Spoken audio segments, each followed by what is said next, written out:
Endi albatta yuqorida so'z degandek hamda bizning shu har xil musulmonning beshig'i kelgan hamda alhamdulillahki agarda jazo sifatida emas sinoq yuzidan Allohga yaqin bo'lganligimiz uchun kelgan mu'minlarning qatoridan qilsin Rabbimiz yani. Chunki oxiratda ajrimiz, mukofotlarimiz texnik ko'payadigan gap hamda shunda bir shularning qatoridan bo'ladi. Ham jamiyatda nurg'un masalalar bor hamda bu bulupmu dinimizin cho'nqur tushunmaydiganlarning zihnida ham ko'p ba'zi ijtimoiy fikr vositalarida hattoki bu yaqinqi yillarda insonlarning dindan chiqishiga sabab bo'lgan darajada bir xato tushunchalar bor. Masalan, shunchalar zulm bo'lyapti, islom dunyosida bo'lsin, bizning vatandagi ig'ir inson tasavvur qilg'usiz bu jinoyatlar yani.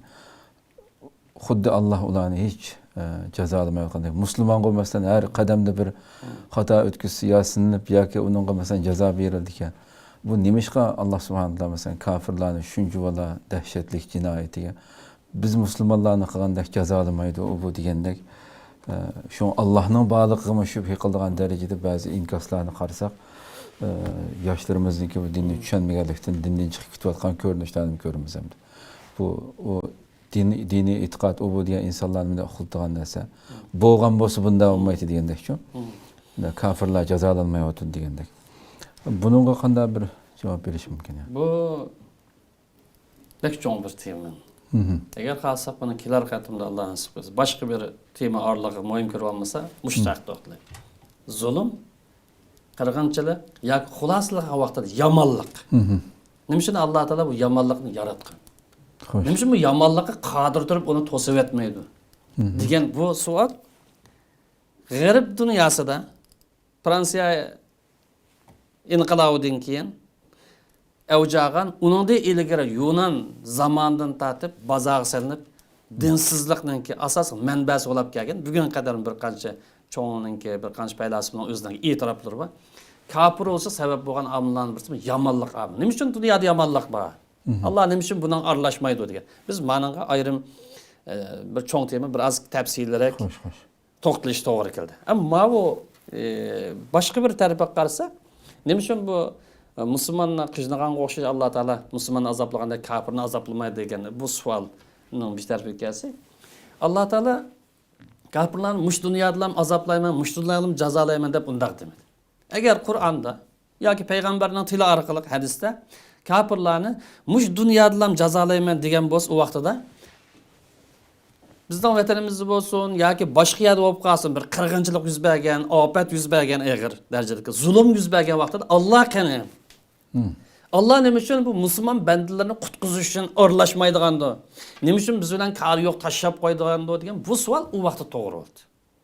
Lekin Allohningki bekitgan qonuniyati boshqacha. Ya'ni kofirlarning, zolimlarning jazosini cho'ng nada berildi desa, yana bir hayot bor. Oxirat deydigan yana bir hayot bor. Musulmonlar, mu'minlar e'tiqodning eng cho'ng shartlarining birisi qiyomatning borlig'iga ishonish. Buni shart qildi. İmanның eng asosiy birisi qiyomat kuniga ishonish. Ham bu yerda zolimlarning jazosi nada berildi bo'lsa Alloh taolo cho'ng jazosini men qiyomat kuni beraman. Men qahhar sutun men egari, intiqomingni men o'pirman. O'changli bo'lgan bo'lsa, har qanday hatto hayvondan tortib men o'piraman. Ma dunyo sinoq hayoti. Zolimlarga jazo berildi bu dunyoda o'ziga loyiq holatda, ammo cho'ng jazo oxiratda. Bu dunyoda men sabab natija qonuni bo'yicha yaratdim. Siz sabab qilinglar. Harakat qilinglar.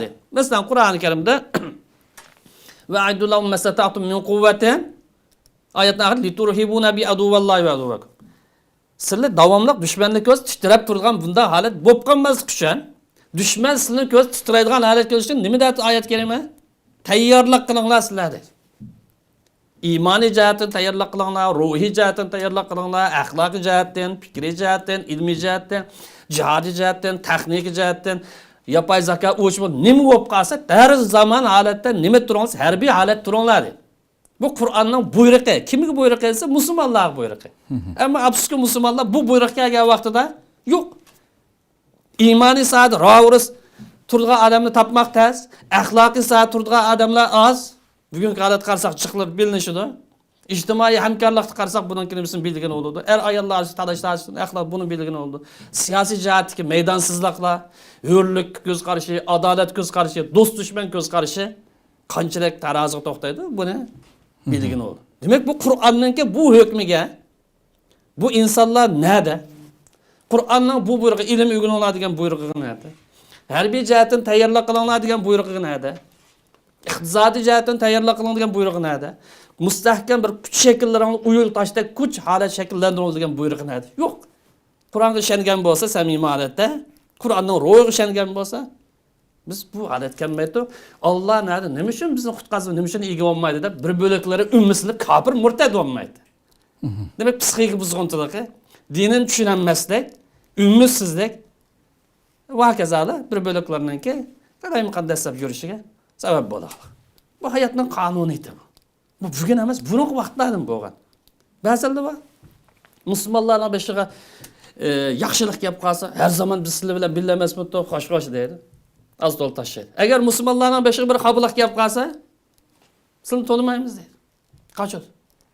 Bu yüzleme haletki, münafıklık haletki bu iman, bu millet neye başlayıp vardı? Hoş. Münafık haletki iman neye başlayıp vardı? Netice gibi olsun, netice gelmez. Şu Allah Teala yani bir ayette وَلَوْ يُؤَخْزُ اللّٰهُ النَّاسَ بِمَا كَسَبُوا مَا تَرَكَ عَلَى ظَهْرِهَا مِنْ دَابِرٍ. Eğer Allah Teala insanlar kılmışları, hatalıkları, cinayetleri, zulüm sebebinden cazalaydigan bolsa bir-birlep ma dünyada hiç kim saklanmaydı.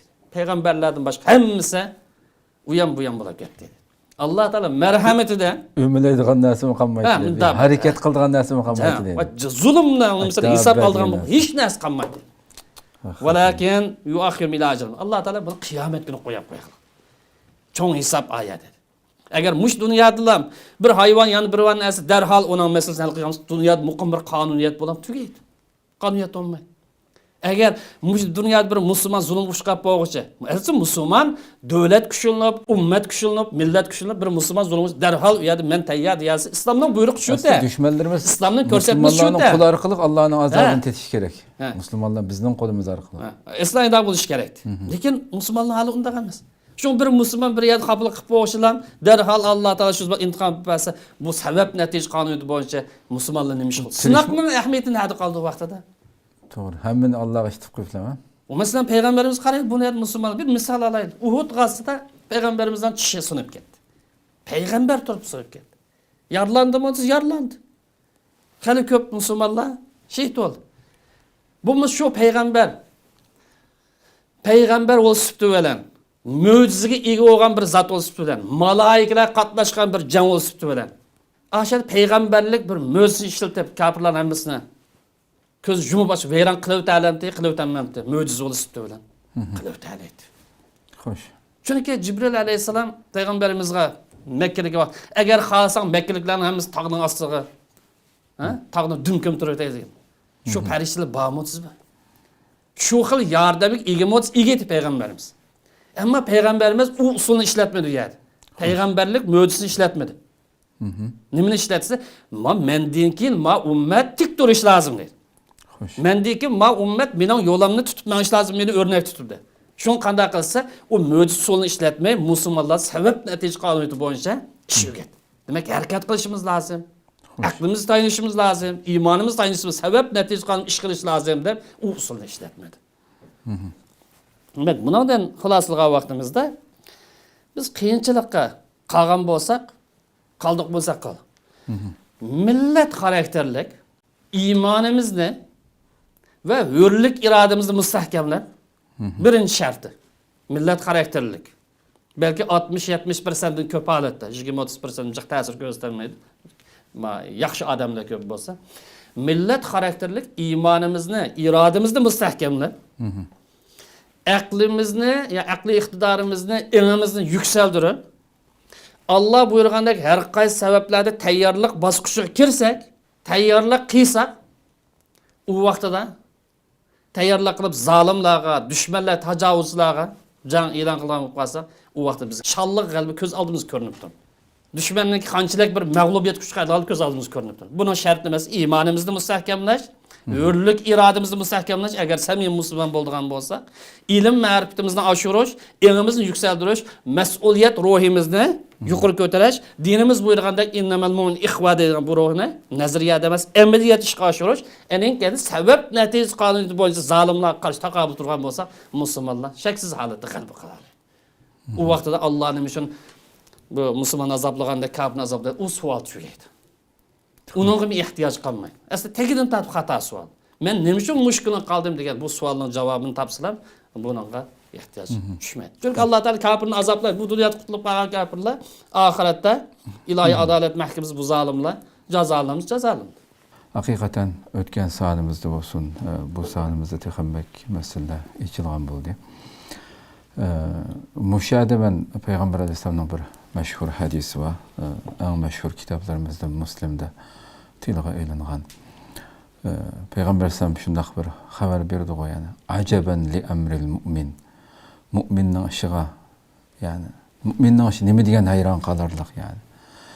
Uning inna amrahu kullahu xayr, ya'ni uning butun ishi, hayotidagi barliq ish yaxshilik bilan tugaydi. Uni hadisning davomida deydi-ki Payg'ambar alayhisolam, agar uningga xo'shallik yetsa, shukr qiladi, natija bu uning uchun yaxshilik bo'ladi.